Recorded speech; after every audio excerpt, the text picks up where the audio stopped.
والصلاة والسلام على سيد المرسلين أما بعد فأعوذ بالله من الشيطان الرجيم بسم الله الرحمن الرحيم إن الله وملائكته يصلون على النبي يا أيها الذين آمنوا صلوا عليه وسلموا تسليما محبت کے ساتھ درود پڑھیے الصلاۃ والسلام علیک یا سیدی یا رسول اللہ وعلی آلک واصحابک یا سیدی یا حبیب اللہ الصلاۃ والسلام علیک یا سیدی یا رحمۃ للعالمین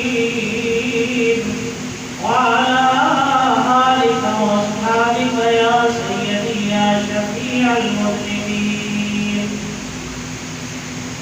سرور دو عالم نور مجسم صلی اللہ علیہ وسلم نے ارشاد فرمایا جس نے دن اور رات میں میری طرف شوق و محبت کی وجہ سے تین مرتبہ درود پاک پڑھا اللہ پاک پر حق ہے کہ وہ اس دن اور اس رات کے گناہ بخش دے۔ ہم نے خطا میں نہ کی، تم نے عطا میں نہ کی، ہم نے خطا میں نہ کی، تم نے عطا میں نہ کی، کوئی کمی سرورا تم پہ کروڑوں درود، کوئی کمی سرورا تم پہ کروڑوں درود۔ محترم اسلامی بھائیوں، مبارک مہینہ محرم الحرام اپنی رحمتیں لٹا رہا ہے اور جو غمناک داستان ہے شہداء کربلا کی وہ بھی ہمیں سنا رہا ہے۔ تو آج کے مختصر وقت میں ہم حضرت امام حسین رضی اللہ تعالیٰ عنہ کا تعارف اور پھر آپ کی شہادت سے جو ہمیں درس ملا، 2-3 پوائنٹ ہیں، اس کی گفتگو کرنے کی کوشش کروں گا کہ اس چیزیں ہم سنیں گے اور سنائیں گے۔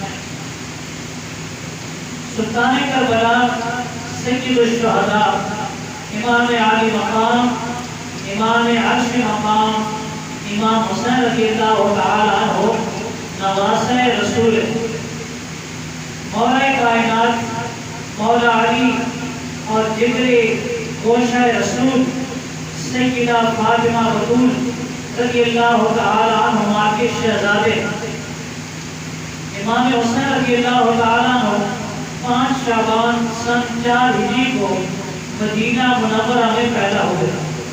پیارے آقا مکی مدنی مصطفیٰ صلی اللہ علیہ وسلم نے آپ کا نام حسین اور شبیر رکھا۔ امام حسین رضی اللہ تعالیٰ عنہ کی کنیت ابو عبداللہ ہے۔ آپ کا لقب صفت رسول یعنی رسول پاک صلی اللہ علیہ وسلم کے نواسے اور ریحانۃ الرسول یعنی رسول اللہ صلی اللہ علیہ وسلم کے پھول ہیں۔ قاسم نعمت مالک جنت صلی اللہ علیہ وسلم نے امام حسن مجتبی اور امام حسین رضی اللہ تعالیٰ عنہ کے متعلق فرمایا میرے یہ دونوں بیٹے جنتی جوانوں کے سردار ہیں۔ اعلیٰ حضرت فاضل بریلوی رحمۃ اللہ تعالی علیہ فرماتے ہیں کیا بات رضا اس چمنستان کرم کی، کیا بات رضا اس چمنستان کرم کی، صحرا ہے کلی جس میں حسین اور حسن پھول۔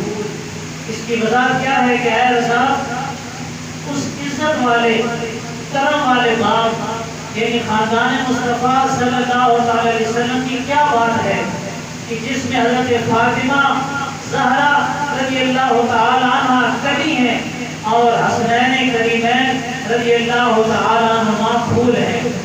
سید اعلیٰ حضرت ایک اور مقام پر بارگاہ رسالت میں عرض کرتے ہیں ان دو کا صدقہ جن کو کہا میرے پھول ہیں، ان دو کا صدقہ جن کو کہا میرے پھول ہیں، کی کی رضا کو حشر میں خندہ مثال گل.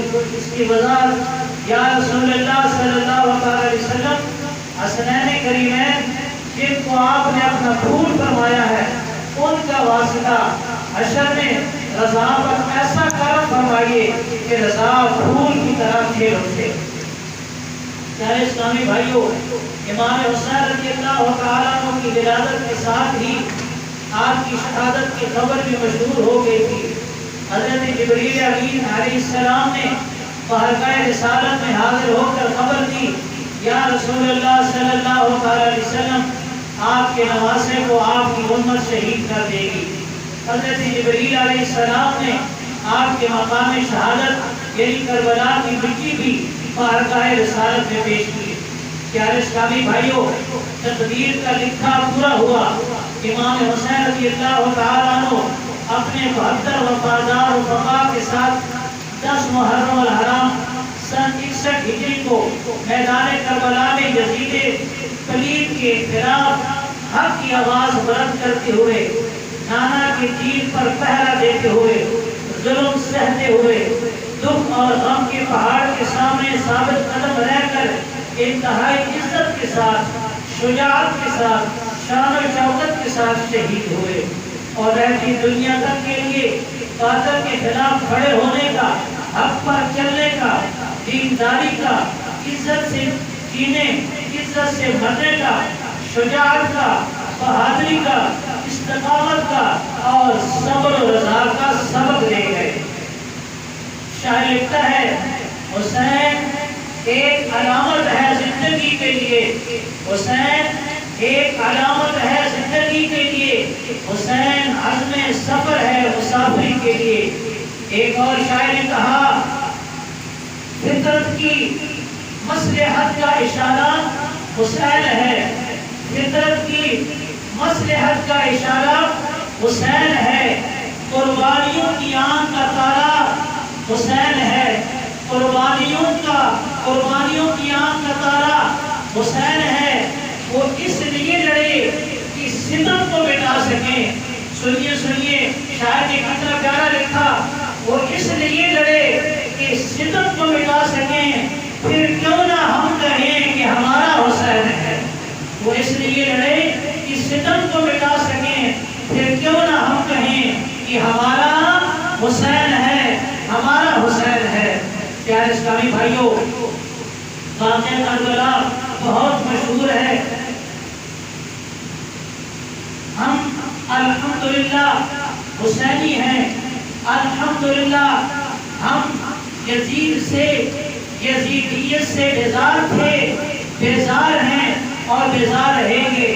لہٰذا آج ہم امام حسین رضی اللہ تعالیٰ عنہ کی سیرت پاک سے، واقعہ کربلا سے حاصل ہونے والے مدنی پھول سن کر انہیں اپنے دل کے گلدستے میں سجانے کی کوشش کریں گے تاکہ ان پر عمل کر کے سچے اور پکے حسینی ہونے کا ثبوت دے سکیں. نمبر 1، جذبہ ایمانی حکمت عملی کے ساتھ. جذبہ ایمانی حکمت عملی کے ساتھ پہلا مدنی پھول جو امام حسین رضی اللہ تعالیٰ عنہ کی سیرت پاک سے سیکھنے کو ملتا ہے وہ ہے جذبہ ایمانی مع حکمت عملی. عام طور پر جس انداز سے اور جن مواقع پر امام حسین رضی اللہ تعالیٰ عنہ کا حوالہ دیا جاتا ہے بہت ہی قابل غور یہ تحریر ہمارے لیے لکھی گئی ہے. محبت سے سنیے، فکر بھی کیجیے کہ عام طور پر جس انداز سے اور جن مواقع پر امام حسین رضی اللہ تعالیٰ عنہ کا حوالہ دیا جاتا ہے اس سے یوں لگتا ہے جیسے امام حسین رضی اللہ تعالیٰ عنہ معاذ اللہ بہت جوشیلے تھے. لہذا جیسے ہی یزید پلید تخت حکومت پر آیا آپ جوش میں آ کر 72 ساتھیوں کے ساتھ میدان کربلا میں پہنچے اور یزیدیوں کے خلاف لڑتے لڑتے شہید ہو گئے. یہ ایسا بتایا جاتا ہے، حالانکہ ایسی بات نہیں. امام حسین رضی اللہ تعالیٰ عنہ جذبہ ایمانی والے تھے. امام حسین جذبہ ایمانی والے تھے. امام حسین رضی اللہ تعالیٰ عنہ قرآن پڑھتے بھی تھے، قرآن سمجھتے بھی تھے، حدیث پڑھتے بھی تھے، حدیث سمجھتے بھی تھے۔ امام حسین رضی اللہ تعالیٰ عنہ دین کے رازوں کو سمجھتے تھے، دین کی کامل سمجھ بوجھ رکھنے والے تھے۔ اس لیے امام حسین رضی اللہ تعالیٰ عنہ کا جذبہ خالی جذبہ نہیں تھا، میرے آقا حسین کا جذبہ خالی جذبہ نہیں تھا، بلکہ امام حسین رضی اللہ تعالیٰ عنہ کا جذبہ ایمانی تھا۔ آپ کا جذبہ ایمانی تھا۔ امام حسین رضی اللہ تعالیٰ عنہ کی شہادت تو ازل سے لکھی ہوئی تھی، آپ نے کربلا کے میدان میں شہید ہونا ہی تھا، اس کے اسباب بننے ہی تھے۔ امام حسین رضی اللہ تعالیٰ عنہ خود بھی اپنی شہادت کے متعلق جانتے تھے، اس کے باوجود امام حسین رضی اللہ تعالیٰ عنہ نے کسی لمحے بھی حکمت عملی کو نہیں چھوڑا، کسی لمحے بھی حکمت عملی کو چھوڑا نہیں۔ ایسا نہیں تھا امام حسین رضی اللہ تعالیٰ عنہ اٹھے اور کربلا میں جا کر یزیدیوں سے لڑتے لڑتے شہید ہو گئے، بلکہ امام حسین رضی اللہ تعالیٰ عنہ نے پوری حکمت عملی سے کام لیا اور کمال گہرائی کے ساتھ قرآن و حدیث کو سمجھ کر پوری عقل مندی سے فیصلے کیے اور دین پر پوری طرح عمل کرتے ہوئے دین کے لیے قربانی پیش کی۔ یہ جملہ شاید عوام کو میں نہ سمجھا سکوں کہ آپ کا جذبہ صرف جذبہ نہیں تھا بلکہ جذبہ ایمانی تھا۔ آپ جو سیدھے ایسے نہیں تھے کہ فوراً بھاگ کھڑے ہوئے، نہیں، آپ نے ہر چیز کے بارے میں حکمت عملی اختیار کی اور صحیح سمجھ کر دین پر پورا عمل کر کے دین کے لیے قربانی۔ ایک چیز کو بندہ سمجھتے نہیں ہے، قربانی کا کیا مطلب؟ اگر سمجھے گا تو قربانی کا زیادہ فائدہ ہوگا۔ امام حسین نے دین پر پورا عمل کیا، دین کو سمجھا، حدیث کو سمجھا، قرآن کو سمجھا، پھر دین کے لیے قربانی کی۔ اب یہاں دو باتیں ہیں، ایک ہے یزید کی بیعت کرنا، اس میں امام حسین رضی اللہ تعالیٰ عنہ نے بالکل مسلک پرستی نہیں کی، ایک سیکنڈ کے کروڑویں حصے میں بھی امام حسین نے یزید کی بیعت نہیں کی۔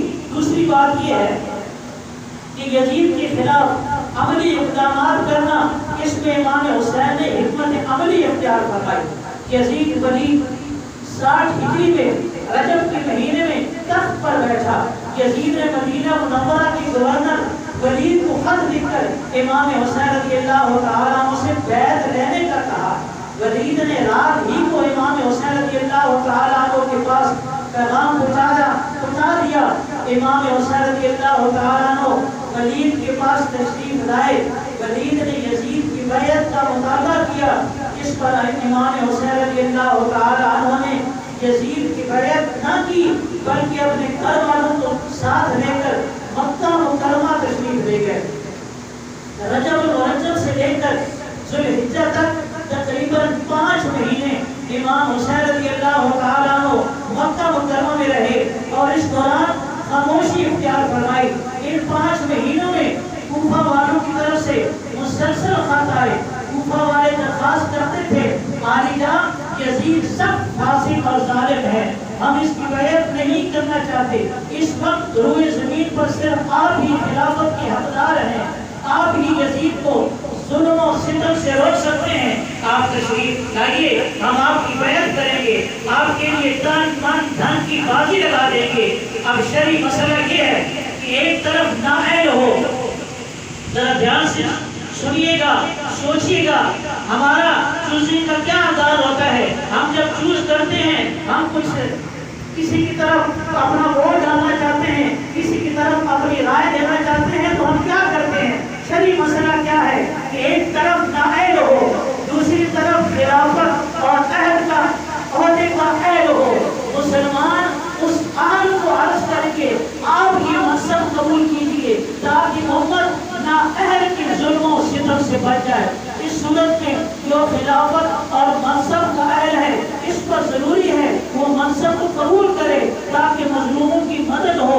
جب کوفہ والوں نے امام حسین رضی اللہ تعالیٰ عنہ کی خدمت میں خط بھیج کر بار بار مطالبہ کیا تو امام حسین رضی اللہ تعالیٰ عنہ کے لیے شرعاً لازم تھا کہ آپ یزید کے خلاف عملی اقدام کرتے، ورنہ کوفے والے روزے قیامت عذر کرتے کہ یا اللہ، ہم نے امام حسین رضی اللہ تعالیٰ عنہ کی بار بار عرض کی، جب امام حسین تشریف نہ لائے تو ہم مجبور ہو گئے، اور یزید چاہے ظالم تھا، فاسق تھا، ہمیں اس کی بیعت کرنا پڑی۔ اس لیے جب شرع نازل ہو گیا تو امام حسین نے اس وقت حکمت عملی اختیار فرمائی اور کوفہ والوں کے حالات کا جائزہ لینے کے لیے اپنے چچا زاد بھائی امام مسلم رضی اللہ تعالیٰ عنہ کو کوفے بھیجا۔ یہ تمام حکمت عملیاں اختیار کرنے کے بعد امام حسین رضی اللہ تعالیٰ عنہ کوفہ کے لیے روانہ ہوئے۔ یہ ساری حکمت عملیاں اختیار کرنے کے بعد امام حسین کوفہ کے لیے روانہ ہوئے، مگر افسوس کوفہ والے دیر فارغ تھے۔ انہوں نے خود خط لکھ کر امام حسین کو کوفہ بلا کر آپ کو یزیدی فوج کے حوالے کر دیا۔ امام حسین رضی اللہ تعالیٰ عنہ کبھی راستے ہی نہیں تھے کہ یزیدی فوج نے آپ کا راستہ روک لیا۔ یوں امام حسین رضی اللہ تعالیٰ عنہ کربلا پہنچے اور دین کی حفاظت کرتے ہوئے 72 تن قربان کر دیے۔ محترم اسلامی بھائیوں، جو آپ کی سیرت پاک سے پہلی چیز ہمیں ملی کہ جذبہ ایمانی حکمت عملی کے ساتھ انشاءاللہ جو مزید اس میں سے جو مدنی پھول ہیں وہ آئندہ جمعے کو ناش کرنے کی کوشش کروں گا، لیکن شروع میں ایک چیز میں یہاں بھی عرض کرنا چاہتا ہوں کہ آج ہم علم دین سے اتنے دور ہیں کہ ہمیں اپنے جو بزرگ ہیں ان کے بارے میں ان کے حالات کا پتہ نہیں ہے۔ میں مختصراً عرض کرتا ہوں، سب سے پہلے جن کے بارے میں یہ بات ہے ان کی حیثیت سنتے ہیں تاکہ جو بات ہے وہ اتھینٹک ہم تک پہنچے۔ حضرت پیر کہر شاہ رحمۃ اللہ تعالیٰ علیہ سید زادے یقیناً اللہ پاک کے بڑی کامل بھی ہیں، عاشق رسول بھی ہیں۔ آپ زبردست عالم دین تھے، قرآن و حدیث کی اتنی گہری سمجھ رکھتے تھے کہ سبحان اللہ۔ یہ واقعہ سنیے، ایک مرتبہ ایک انگریز پادری پیر کہر شاہ رحمۃ اللہ تعالیٰ علیہ کی خدمت میں حاضر ہوا۔ اس نے ایک عجیب سا سوال کر دیا، بولا تم مسلمان یہ دعویٰ کرتے ہو کہ قرآن شریف میں ہر چیز کا ذکر ہے، یہ دعویٰ غلط ہے، یہ دعویٰ غلط ہے۔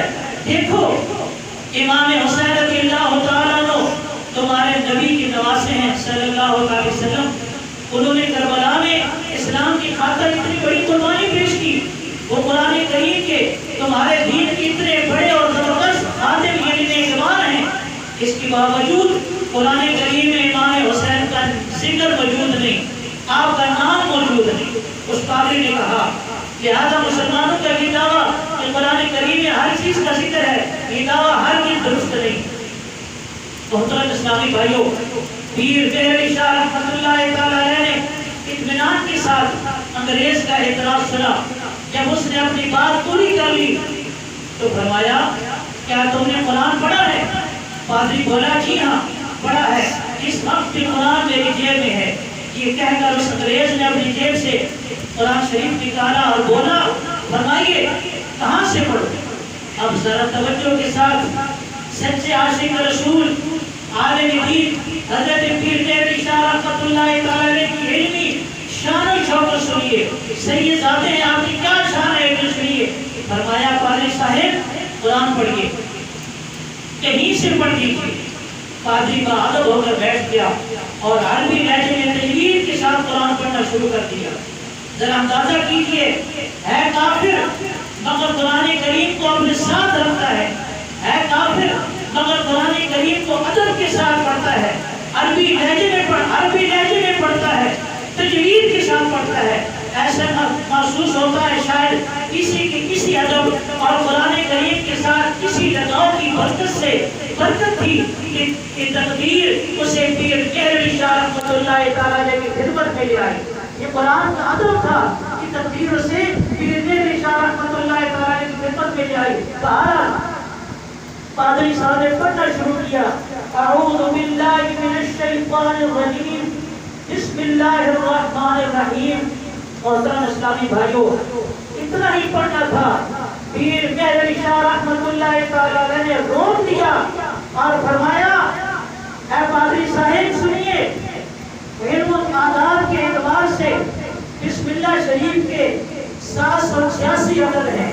اب ذرا لکھیے لفظ امام حسین کی عدد ہے 210. امام حسین کا سن پیدائش 4 ہجری، آپ کا سن شہادت 61 ہجری. لفظ کربلا کی عدد 261. لفظ امام حسن کی عدد 200. امام حسن کا سن شہادت 50 ہجری. 200 جمع 210 جمع 4 جمع 61 جمع 261 جمع 200 اور جمع 50، یہ کل کتنے ہوئے؟ 786. پیر مہدی شاہ رحمت اللہ تعالی نے فرمایا اے پادری، امام حسین کے سال پیدائش کا ذکر بھی قرآن میں موجود ہے. امام حسین کے سال شہادت کا ذکر بھی موجود ہے. امام حسین جس مقام پر شہید ہوئے اس مقام کا ذکر بھی موجود ہے. اور ساتھ ہی امام حسین رضی اللہ تعالیٰ عنہ کے بھائی جان امام حسن مجتبیٰ رضی اللہ تعالیٰ عنہ کے نام اور سال شہادت کی بھی ذکر ہے. اسی آیت سے یہ پتہ چل گیا یہ دونوں بھائی امام ہیں. ابھی تو یہ قرآن کریم کی ایک آیت ہے، آگے چلیے کہ شاید ان کی زندگی کے کئی واقعات مل جائیں گے. بے ادب گستاخ فرقے کو سنا دے حسن، کیوں کہا کرتے ہیں سنی داستان اہل بیت. انگریز پادری نے جب یہ ایمان افروز جواب سنا کہ امام حسین اور آپ کے بھائی، آپ کی ولادت اور آپ کی جائے مقام اور شہادت کا سارا ذکر صرف بسم اللہ میں موجود ہے، اس نے جب یہ سنا تو اس کے دل میں ہدایت کا نور جگمگا اٹھا اور وہ کلمہ پڑھ کر مسلمان ہو گیا. تو کلمہ پڑھ کر مسلمان ہو گیا. محترم اسلامی بھائیوں، وقت چونکہ ختم ہو چکا ہے، یہ صرف ایک واقعہ ہے کہ حضرت امام حسین رضی اللہ تعالیٰ عنہ اور آپ کے سارے خاندان کا ذکر قرآن مجید میں موجود ہے. آگے انشاءاللہ آئندہ جمعہ کو ایک آیت کے ساتھ انشاءاللہ آپ کے سامنے میں یہ عرض کرنے کی کوشش کروں گا. میں شکر گزار ہوں اور اللہ کی بارگاہ میں دعا گو ہوں کہ ہماری مبارک تحریک دعوت اسلامی اور اس میں جو علماء کرام ہیں یہ سب بیان اور یہ سب علمی شاہکار وہ لکھ کر تحریر کر کے ہمارے سامنے بھیجتے ہیں اور ہم عوام تک پہنچانے کی کوشش کرتے ہیں. ان علماء کرام کا سایہ تاجر اللہ تعالیٰ ہمارے سروں پر قائم و دائم رکھے. اور آخری بات یہ عقیدہ رکھیں کہ ہم حسینی ہیں اور ہم حق پر ہیں، اور الحمدللہ ہم نے صرف زبانی حسینی نہیں بلکہ عملی طور پر سیرت امام حسین پہ عمل کر کے جو ہے نا پکا حسینی انشاءاللہ بننا ہے. انشاءاللہ مزید کوشش کیجیے، اللہ مجھے زندگی دے، آپ کو زندگی دے. یہ ایسا پیارا مضمون ہے کہ سنتے جائیں گے، بیان کرتے جائیں گے، ہمارا ایمان تازہ ہوتا جائے گا.